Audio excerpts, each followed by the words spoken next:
주님의 이름으로 여러분을 사랑합니다. 감사합니다.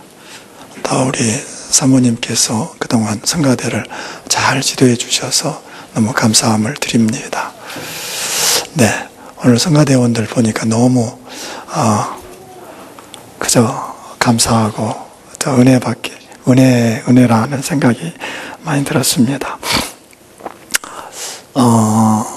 여러분 주일날 오셔서 말씀을 듣는데 한마디 말씀이라도 더 남기 위해서 제가 할 줄 모르는 파워포인트를 이렇게 올리고 있습니다.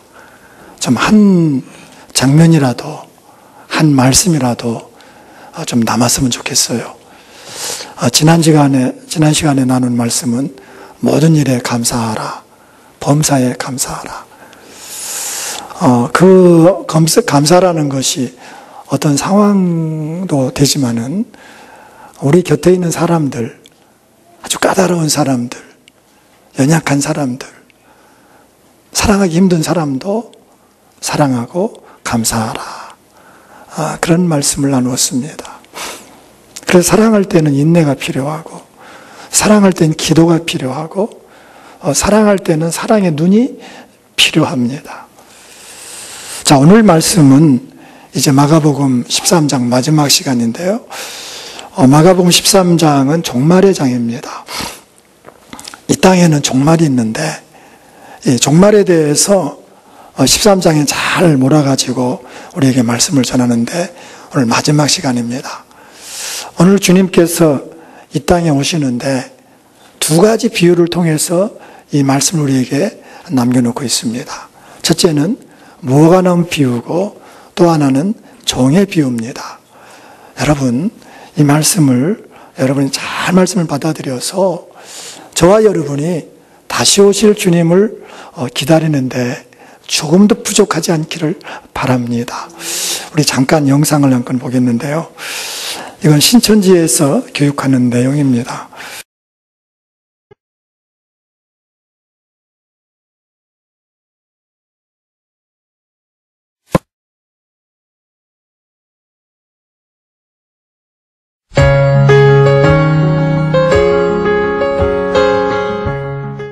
추수밭, 결국은 우리의 밭입니다. 예수님께서 씨 뿌려 놓고 가신 밭. 그래서 마지막 때에는 밭 씨 뿌린 곳에 가서 뭐 하래요? 추수하라고 그러죠? 작년 그 작년에 그 통계를 보면은 그 추수밭에 보냈던 그분들의 얘기를 들어보면 뭐냐면 그 사람이 나를 이상하게 본대요. 그 교회에서 나를 이상하게 본대요. 그러나 그 교회에서 이상하게 본 게 아닙니다. 내 자신이 내가 누군가를 뭐예요? 빼내러 왔다라고 생각을 하니까 내 밭이 아니야. 남의 밭인데 이거를 훔치러 왔다고 생각하니까 어때요? 막 두려운 겁니다. 도둑놈 제발 내린다고 그러죠? 그런데 그게 남의 밭이에요? 우리 밭이에요? 도둑놈이 뺏어가지고 우리 것인데 소나기째 치고 있는 겁니다. 그런데 우리는 뭐예요? 남의 건데 내가 뺏으러 갔다라고 생각을 합니다. 그러니까 두려운 겁니다. 그러나 그것은 예수님께서 명령하신 우리의 밭. 우리가 추수해야 할 터전입니다. 맞죠? 이제 앞으로 전도 방향은요. 추수밭 전도예요. 다는 보지 않겠는데요. 저는 이 영상을 보면서 소름이 끼쳤습니다. 저만 아니라 많은 댓글을 보니까 소름이 끼친다는 거예요. 어떻게 신앙의 이름으로 비윤리적인, 비상식적인 이런 일들을 하고 있는가? 교회에 와서 교회를 송두리째 뺏어가는 겁니다. 자기 것들이라는 거예요. 저는 이 영상을 보면서 또 하나 느낀 것이 마지막 말세구나. 정말 마지막 때는 적그리스도가 그렇게 많이 나타난다고 했는데 마지막 때구나. 그런 것을 느꼈습니다. 여러분, 이 신천지가 말하는 것은 자기들의 그 집단에 들어오면 12지파에 다 이제 들어가는데 14만 4천 명이 차면은 주님이 오신다는 겁니다. 그러니까 그들이 말하는 것은 그들만이 휴거를 하고 그들만이 하나님 앞에 갈 수 있다. 그렇게 사람들을 미혹하고 있습니다. 이런 종말론의 사상, 이런 것은 옛날부터 많이 있었습니다. 여러분이 기억하시는 분도 계시겠지만 1992년 10월 28일 24시 자정에 예수님이 오신다고 얼마나 대대적으로 선전한 사람들이 있었습니까? 이게 전국에 173교회가 있었던 다미선교회인데요. 이 사람들은 분명하게 이 날이 온다고 해가지고 신문에 광고하고 매스컴에 여러 가지 광고하고 뭐 그러면서 그날을 기다렸죠. 근데 안 오셨습니다. 경찰 통계에 의하면은 이건 공식 집계지만은 이거보다 훨씬 더 많은 피해가 있었죠. 이 시한부 종말론으로 자살이 2명, 직장사직 7명, 학업중단 가출이 21명, 이혼 등 가정불화가 24명, 그런 피해 사례가 있었는데 이거보다 더 많은 피해가 있었을 것입니다. 특별히 이런 재림의 잘못된 그 사상으로 우리 교인들에게까지, 우리들에게까지 주님의 다시 오심을 얘기하게 되면은 좀 저급한 것 같고, 주님의 재림을 얘기하면은 뭔가 좀 이상스러운 것처럼 느껴지게 했다는 것이 더 큰 문제죠. 이 사람들뿐만 아닙니다. 많은 잘못된 종말관으로 우리 신앙을 얼마나 미혹합니까? 여러분, 이 사람들이 이렇게 해서 종말론에 대해서 흐려놓았고 그거에 대해서 우리가 관심을 갖지 못하게 했지만은, 그러나 분명한 사실은 성경 많은 곳에서 주님이 다시 오신다고 약속하셨습니다. 주님 다시 오십니다. 주님의 신실하신 언약입니다. 주님의 모든 행적이 진실이라고 하면은 마지막 남겨놓은 그 말씀, 다시 오신다는 말씀도 신실하신 주님의 언약이고 반드시 그렇게 될 것입니다. 오늘 마가복음 13장 24절에 그때에 그 환난 후 해가 어두워지며 달이 빛을 내지 아니하며, 그런 상황이 된 다음에 26절부터 보면은 그때 인자는 주님입니다. 예수님이 구름을 타고 큰 권능과 영광을 오는 것을 사람들이 보리라. 또 그때 그가 천사들을 보내요 자기가 택하신 자들을 땅끝으로부터 하늘 끝까지 사방에서 모으리라 말씀했습니다. 주님은 다시 오십니다. 다시 오실 주님은 연약했던, 처음 오셨던 예수님 모습이 아닙니다. 철장 권세를 가지고 이 땅에 오셔서 심판하신다고 말씀하십니다. 요한계시록 19장 15절에 그의 입에서는 예리한 검이 나오니 그것으로 만국을 치겠고 친히 그들을 철장으로 다스리며.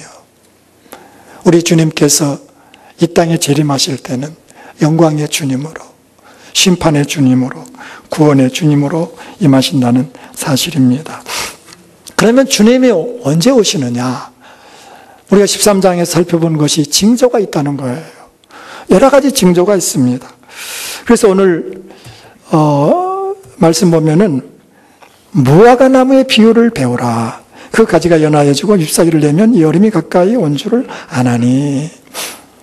주님이 이제 모든 징조를 말씀한 다음에 무화과 나무의 비유를 말하라는 거예요. 오늘 비유가 2개가 있다고 했죠. 무화과 나무 비유가 있고 종의 비유가 있는데, 첫 번째 이 무화과 나무 비유가 뭔가? 이거는 주님께서 그 부모가 자식에게 어떤 것을 잘 설명해 주는 것처럼 우리를 이해시키기 위해서 비유로 말씀하시는 겁니다. 여러분, 무화과 나무가 연해진다, 가지가 연해진다, 잎사귀가 연해진다, 이게 무슨 얘기입니까? 어떤 사람들은 이것을 이스라엘의 회복이라고 말합니다. 지금은 예수님 믿는 사람이 이스라엘은 작아요. 예루살렘은, 이스라엘은 작습니다만, 그러나 주님 오실 때는 그들이 많이 예수님을 믿게 될 것이다. 그렇게 말하는 사람도 있습니다. 그것도 일리가 있을 것입니다. 그러나 오늘 이 말씀은 그런 내용보다는 문맥을 보면은, 앞과 뒤의 문맥을 보면은 주님이 말씀하셨던 그 징조, 그런 것들이 무르익을 때, 그때가 주님 오실 때라는 거예요. 전쟁이 많아지고, 첫째 지진이 많아지고, 기근이 많아지고, 또 사람들의 마음이 사나워지고, 이단들이 속출하고. 제가 어느 집사님이 저에게 주님 오시리 그런 책을 주셔서 그것을 어제 읽고 제가 많은 걸 느꼈어요. 미국에 계신 목사님인데 주님께 직접 이렇게 계시를 받은 거예요. 근데 거기에 보니까 언제 주님이 오시느냐, 2007년도인가 8년도에 받은 겁니다. 2007년도 2006년도부터 계시를 받았는데 그 말은 2007년도에 계시가 있었어요. 근데 그분의 그 말 가운데 기억나는 것이, 예수님 오실 때쯤 되면은 남자가 남자를, 여자가 여자를 극렬하게 탐닉할 것이다. 저는 그 말이 마음에 닿았어요. 그 당시는 동성연애, 동성결혼이 그렇게 유행을 이루지 않았습니다. 근데 그분의 그 예언대로 동성연애가 세계를 지금 휩쓸고 있습니다. 유럽은 벌써 정복되었고, 미국도 정복되었고, 우리나라에도 지난번에 퀴어 축제 보니까 대단했었습니다. 이런 것들이 무화과나무의 비유의 징조라는 겁니다.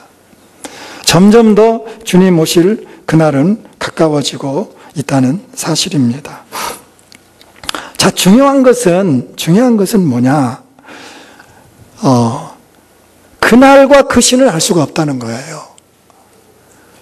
누가 그날을 알 수 있습니까?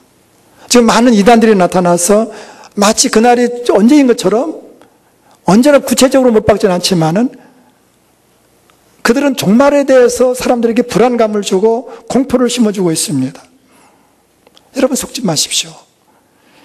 마가복음 13장 32절에 그러나 그날과 그때는 아무도 모르나니 하늘에 있는 천사들도 아들도 모르고 아버지만 아시느니라. 삼위일체 하나님이 모르는 게 서로가 뭐가 있겠습니까? 그러나 이 부분만은 예수님도 알 수가 없다는 거예요. 오로지 하나님 아버지만 알 수 있다는 거예요. 이건 최후의 통첩이고 최후의 주님이 남겨놓은 말씀입니다. 구약 성경에 보면은 그런 말씀이 있어요. 하나님이 무엇을 행할 때는 반드시 하나님의 종에게 미리 말씀을 하신다는 거예요. 맞는 말씀이죠. 하나님께서 말씀하는 것을, 하시는 것을 종들에게 말씀하죠. 그러나 이 부분은 아니라는 것입니다. 이것은 최후의 법이고 최후의 주님께서 아주 인치신 그런 말씀입니다. 누구도 알 수가 없습니다. 얼마 전에 그 아파트에 게시판 보니까 저는 이 게시판 보고 참 금연 이제는 흡연하는 사람들 참 어렵겠다. 금연구역인데요. 어린이 놀이터, 주민운동시설, 경로당, 엘리베이터, 주차장, 아파트 실내 및 계단, 복도, 흡연 장소를 제외한 전 지역, 이제 공원, 어디서도 담배를 피울 수가 없습니다. 혹시 담배를 피우는 분들 계시면 빨리 끊으십시오. 이게 보통이 어려운 게 아닙니다. 어떤 도시는요, 완전히 금연 도시를 선포한 데도 있어요, 이제. 대단합니다. 금연 건물은 요즘 많습니다. 여러분, 여기 제일 밑에 보십시오. 뭐라고 했나? 2015년 5월 19일부터 시행한다. 옛날에는 이렇게 강력하지 않았거든요. 여러분, 주차장에서 담배를 이렇게 피면서 누가 단속하는 사람이 말하면은, 전에는 법이 없었다고. 왜 법이 없습니까? 이제 법이 딱 정해진 겁니다. 주님께서 오시는 그 날짜를 알 수 없다고 하는 것은 주님의 최후의 말씀이라는 거예요. 누구도 변개할 수가 없는 거예요. 여러분, 주님은 반드시 오시는데 언제 오시느냐? 어떻게 우리가 주님을 재림을 준비해야 되느냐? 33절 말씀. 이 말씀은 마가복음 13장 전체를 계속 이끌어가는 말씀입니다. 주의하라, 깨어있으라. 그때가 언제인지 알지 못함이니라. 내일일지 모레일지 그날은 알 수 없다. 여러분, 주님이 오시는 그날이 오늘이라고 생각하고 주님이 오시는 그날이 먼 후에 있다고 생각하고 이것은 동시에 있어야 된다는 것입니다. 주님이 오늘 오실 수 있어요. 여러분, 오늘 오신다고 하면은 그렇게 아등바등 인생 살 필요 없습니다. 내 자존심 상했다고 그렇게 울부짖을 필요 없습니다. 내가 무슨 실패하고 성공하지 못하고 어떤 어려움이 있다고 해서 그렇게 낙심할 거 없어요. 주님 오늘 오신다고 하면은요. 동시에 주님이 내 삶을 다 끝난 후에 내가 주님 앞에 간다. 이 마음 가지고 나에게 주어진 일을 최선을 다하는 거예요. 이게 종말론을 기다리는 사람들의 자세라는 거예요. 여러분, 오늘 두 번째 비유가 뭐냐면은 종의 비유인데요. 34절부터 가령, 이 가령이라는 것은 비유를 들어서 그런 말씀이셔요. 사람이 집을 떠나 타국으로 갈 때 그 종들에게 고난을 주어 각각 사물을 맡기며 문지기에게 깨어있으라 명함과 같다. 주인이 언제 올지 모른다는 거예요. 밤중에 올지 새벽에 올지 언제 올지 모르니까 항상 종들은 깨어서 자기들의 일을 잘 하라는 겁니다. 그게 오늘 종말을 준비하는 저와 여러분에게 주시는 주님의 말씀입니다. 여러분, 우리는 주님의 재림 앞에 있어요. 언제 오실지는 모르지만 반드시 오셔요. 우리는 주님 앞에 서게 돼 있어요. 종말을 준비하는 저희는 어떻게 살아가야 됩니까? 여러분, 무엇보다도 죄를 멀리 하셔야 됩니다. 순결하게 살아야 됩니다. 우리 그리스도인들은 순결하고 정의롭게 살아서 천국 가는 것은 아니지만은, 그러나 주님의 재림을 기다리는 사람들은 신부라는 것이 신부. 우리는 그날을 준비하는 사람들은 순결하게 살아야 됩니다. 죄악 가운데 있지만은 죄를 멀리하는 겁니다. 죄가 뭐냐? 죄는요, 특별한 사람만 있는 것이 아닙니다. 죄는 화려하고 멋지게 보입니다. 그리고 죄는 가까이에 있습니다. 죄는 다른 사람들도 그렇게 행동하기 때문에 쉽게 죄를 지을 수 있습니다. 아, 저 사람도 저렇게 하는데, 아, 저분은 교회 중직자인데도 저러는데, 그런 마음이 있을 수 있거든요. 여러분, 죄의 결과가 뭡니까? 고통과 사망입니다. 우리는 감사하게도 예수님을 믿으면은 이 사망이 없어요. 전에 지은 죄, 현재 지은 죄, 모든 죄를 주님이 다 용서하셨어요. 그런데 여러분 꼭 기억할 것이 있습니다. 죄를 지으면은 고통은 따른다는 겁니다. 고통은 있다는 겁니다. 다윗은 정말 좋은 신앙을 가지고 있었는데 그가 눈을 잘못 돌렸어요. 여러분, 보아야 할 것을 보아야 됩니다. 어떻게 한가롭게 거닐다가 이상한 광병을 보고 결국은 죄를 짓게 되고, 그는 회개했죠. 정말로 회개했습니다. 자기 침상이 눈물에 떠내려 갈 정도로 그렇게 회개했습니다. 하나님이 다 용서하셨습니다. 그러나 다윗은 그 죄로 인해서 얼마나 많은 고통을 겪었습니까? 가장 사랑하는 아들 압살롬에게 반역을 당하고 궁궐을 맨발로 빠져나가고 자기 수많은 신하들, 친구들을 잃어버리고. 여러분, 죄는 고통을 따른다는 거예요. 고통을 따라요. 여러분, 왜 요셉이 훌륭합니까? 요셉은 죄의 유혹을 이겼습니다. 요셉은 보디발의 유혹을 이겼을 뿐만 아니라 그 형제들이 자기에 대해서 자기를 노예로 팔았지 않습니까? 인신매매단에게 준 겁니다. 그들이 요셉이 있는 애굽에 와가지고 살 때 그 아버지가 돌아가시니까 형제들이 그러는 거예요. 이제 아버지가 있을 때는 아버지 때문에 우리를 이렇게 용서했지만은 아버지가 없으면은 아마 우리를 해칠 것이다. 그렇게 서로 두려워했어요. 그때 요셉이 뭐라고 말합니까? 창세기 50장 21절에 당신들은 두려워하지 마소서. 내가 당신들과 당신들의 자녀를 기르리이다 하고 그들을 간곡한 말로 위로하였더라. 참 멋있습니다. 우리는 수많은 죄의 유혹이 있어요. 죄가 가까이 있어요. 그러나 더 가까이 계신 분이 계셔요. 우리 주님이셔요. 성령님 우리와 함께 하셔요. 여러분, 죄의 유혹이 있을 때 죄를 붙잡지 말고 성령님을 붙잡으세요. 주님의 이름을 부르세요. 주님의 이름을 부르세요. 로마서 10장 13절에 누구든지 주의 이름을 부르는 자는 구원을 받으리라. 여러분에게도 죄의 유혹이 있을 수 있어요. 그때 주님의 이름을 부르는 거예요. 주님, 주님.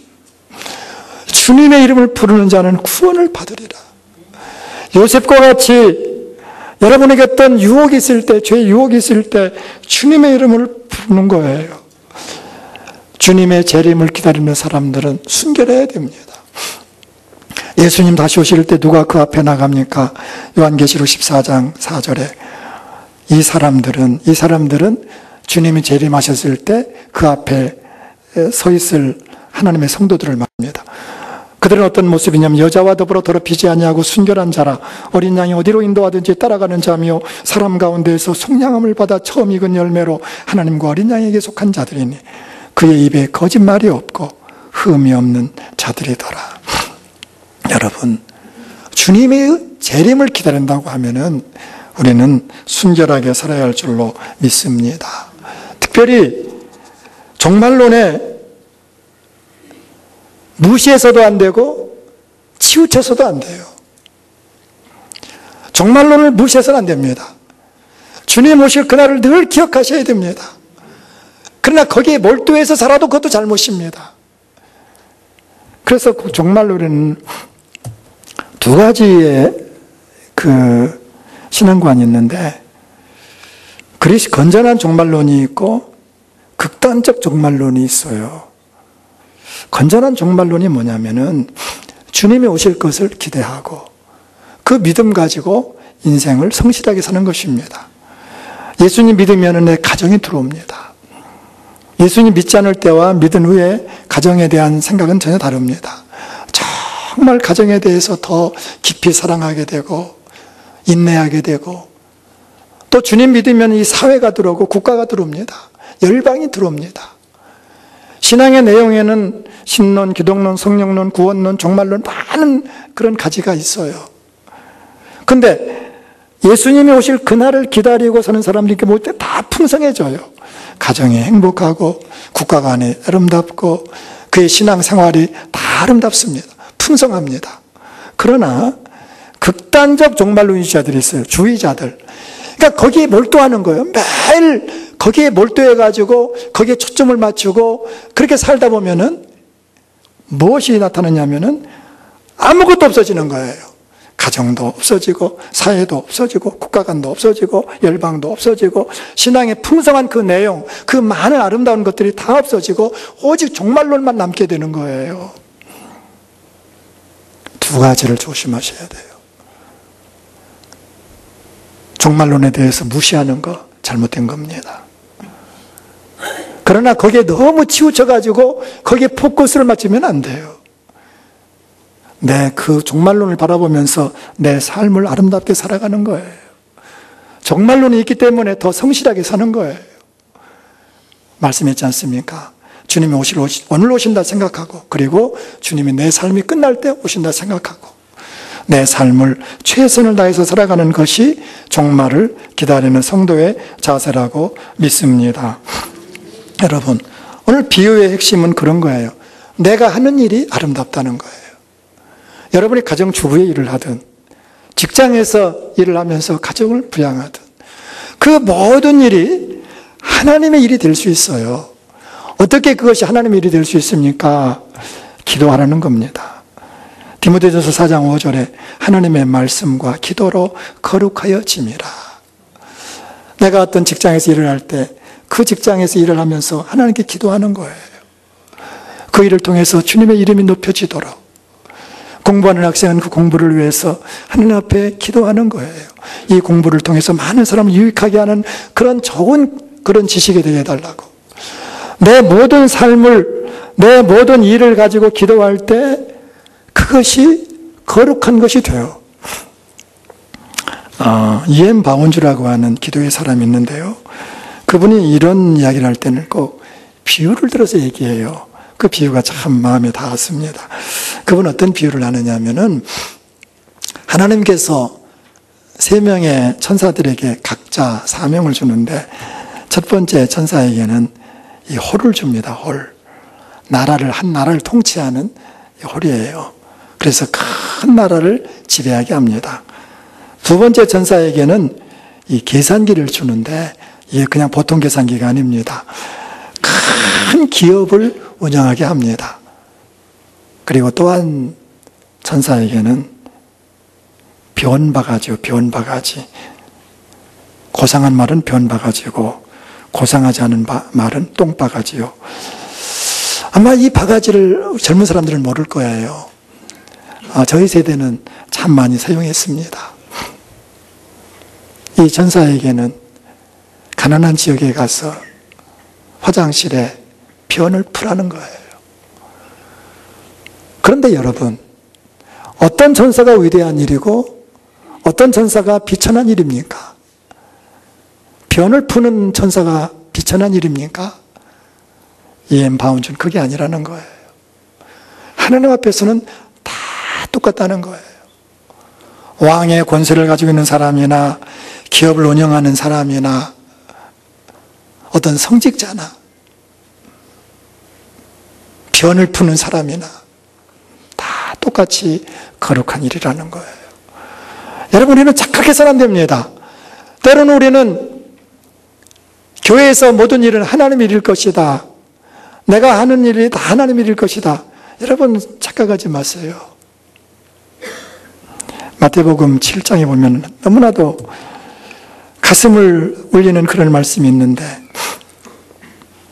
그날에 많은 사람이 나더러 이르되 주여 주여 우리가 주의 이름으로 선지자 노릇하며 주의 이름으로 귀신을 쫓아내며 주의 이름으로 많은 권능을 행하지 아니하였나이까 하리니, 그때 내가 그들에게 밝히 말하되 내가 너희를 도무지 알지 못하니 불법을 행하는 자들아 내게서 떠나가라 하리라. 주님 없이 그 일을 했다고 하면은, 주님으로 한다 할지라도 내가 다 영광을 받아버리고 주님께 영광 돌리지 않는 그런 삶을 살았다고 하면은, 아무리 그 일이 귀신을 쫓아내는 일이고 많은 사역을 낸다 할지라도 주님께서 불법을 행하는 자라고 말씀해 주고 있습니다. 우리 사랑하는 성도 여러분, 주님은 다시 오십니다. 반드시 오십니다. 그날은 점점 더 가까워져 오고 있습니다. 우리는 매일처럼 주님이 오늘 오십니까? 그런 마음으로 우리는 살아가야 됩니다. 그러면서 동시에 우리는 우리에게 주어진 그 모든 일들을 최선을 다해서 살아가는 것입니다. 여러분, 재림신앙이 뭡니까? 매일매일 주님과 함께하는 삶입니다. 재림을 무시하지 마십시오. 소홀하지 마십시오. 그리고 거기에 너무 집념해서 그것에 매여 살지도 마십시오. 매일매일 주님과 함께 사는 것입니다. 주님이 오실 그날을 잘 예비하게 하소서. 내 삶이 성결하게 하소서. 믿음 더해 주소서. 우리 한번 다 같이 통성으로 기도하시겠습니다.